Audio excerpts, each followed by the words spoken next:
Get ready because the bad endings just keep on coming. Really starting to piss me off, Crowley. Welcome to WatchMojo.com, and today we'll be counting down our picks for another top 10 worst endings in video games. Here, at last.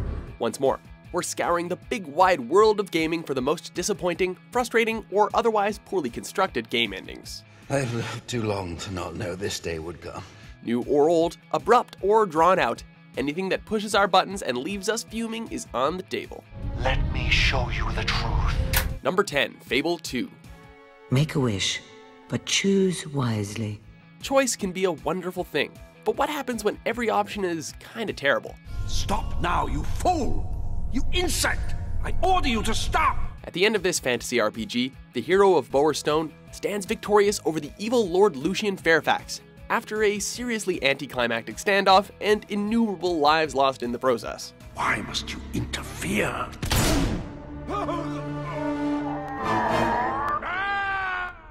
Oh, I thought it'd never shut up.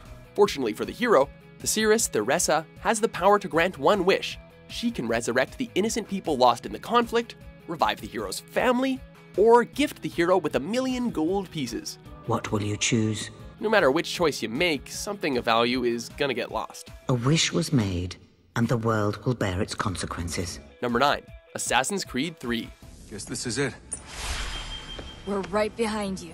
Sometimes it sucks to be the hero. That's probably what modern assassin Desmond Miles was thinking when two godlike beings presented him with a choice at the end of 2012's Assassin's Creed 3. Is this not why you fight? Is this not why you came here? To ensure more than just your race's future, but its freedom? Desmond is told he can either sacrifice his own life to activate a globe-spanning shield that will repel oncoming solar flares.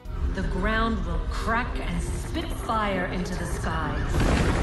All the world will burn. Or he can let the flares hit and become a messiah that inspires a religious war. You will be remembered first as a hero, later as a legend, and in time, as a god. Naturally, since the latter option is frickin' stupid, Desmond elects to give his own life, and in the process, the world's future is kind of uncertain. It's done, Minerva.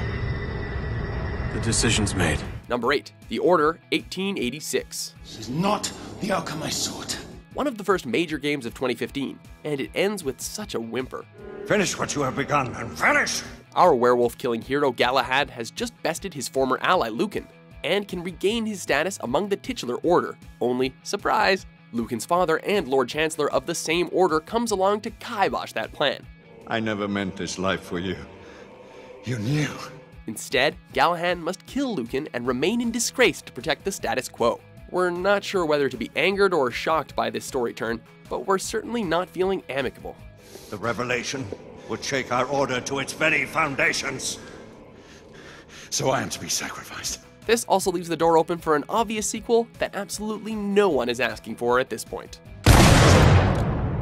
Number 7, Alone in the Dark. What will you do now? Kill me? Questionable choices seem to be a common theme here. On their quest to prevent the rise of Lucifer, paranormal investigator Edward Carnby and his lovely friend Sarah Flores find themselves standing before an interdimensional gateway. This is the umbilicus between our world and the next. Edward activates the gateway, drawing out Lucifer, only for Sarah to intervene.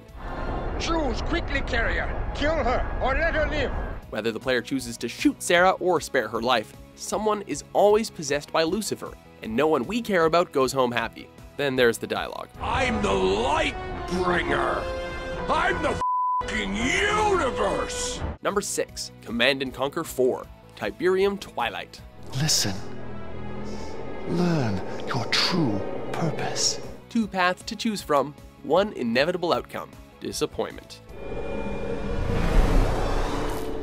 Go. Whether your character, Commander Parker, chooses to ally with the Brotherhood of Nod or the Global Defense Initiative, all roads lead to the Nod-controlled Skrin Tower.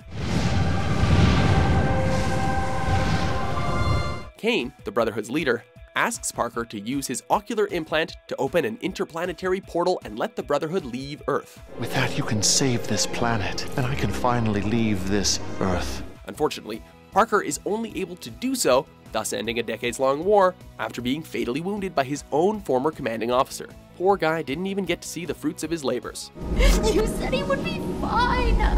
Thought he would be. Also, after years of being the pioneers of FMV cutscenes, this last bit here seems awfully cheap, especially for 2010. Kane's gone? Yeah, right. Number 5, Monkey Island 2, LeChuck's Revenge. What? That again? Even after 20 years, gamers still don't know what to make of this one. The second adventure of budding Guybrush Threepwood comes to a close when he and his mortal enemy LeChuck come face to face once more. You'll have to do better than that. You don't scare me. Having been critically injured, LeChuck pleads with Guybrush to remove his mask, which reveals him to be Threepwood's brother?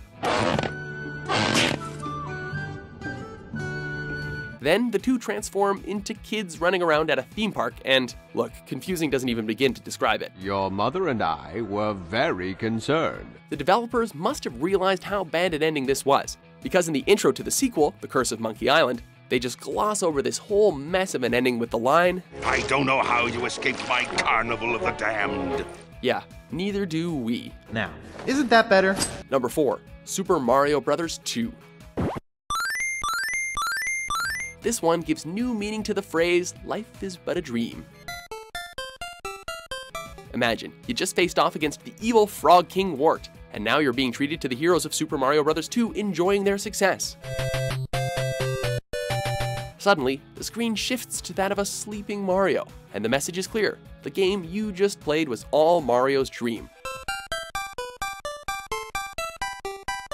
Not only does that undercut the feeling of victory, it's also ridiculous in light of the game introducing certain iconic enemies and characters into Mario's canon.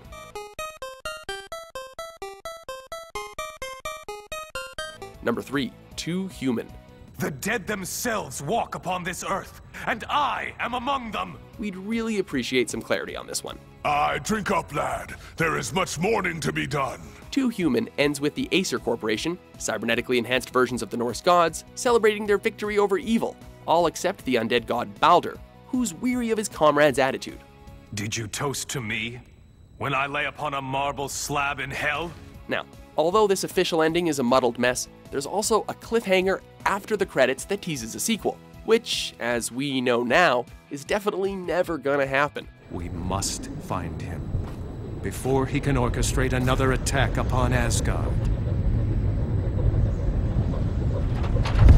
Number 2, Metal Gear Solid 2, Sons of Liberty. Can I ask you something? Who am I, really? While the recently released Phantom Pain also hit controversy for its somewhat disappointing ending, out of respect for potential spoilers, we're going with the problematic ending that's been around for a while. No, never heard the name before. It's straightforward enough to begin with, as our androgynous hero Raiden bests the revolutionary leader Solidus in battle.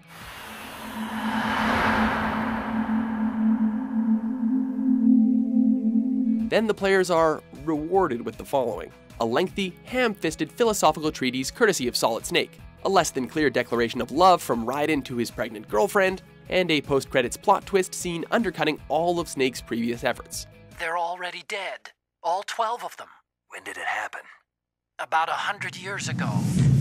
It's not really a great way to get you pumped for the last fight, but it is a good thing that Metal Gear Solid 3's ending was really good. Otherwise, Kojima would have never lived this one down. She was a true patriot. Before we unveil our top pick, here are a few honorable mentions.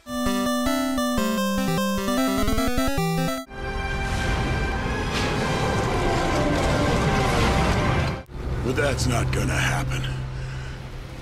There ain't gonna be any ghosts. The scavengers picked the debris clean after the angels left this section.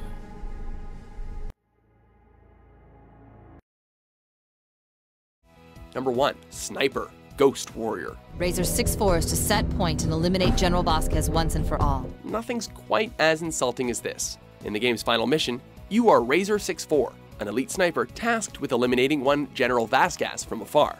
Position. Targets in sight. Waiting green light. You sneak over a vantage point, get a look at him through your scope, pull the trigger, and cue credits. Mission accomplished. Get out of there. That's not a joke either. This game has the audacity to end without providing any sort of closure. So what becomes of Razor 6-4? Will eliminating the General make the world a better place? Why should we even care when the game certainly doesn't? Who knows? Do you agree with our list? Of course, dear. What game endings infuriated you? For more critical top 10s published every day, be sure to subscribe to WatchMojo.com. Thank you just isn't enough.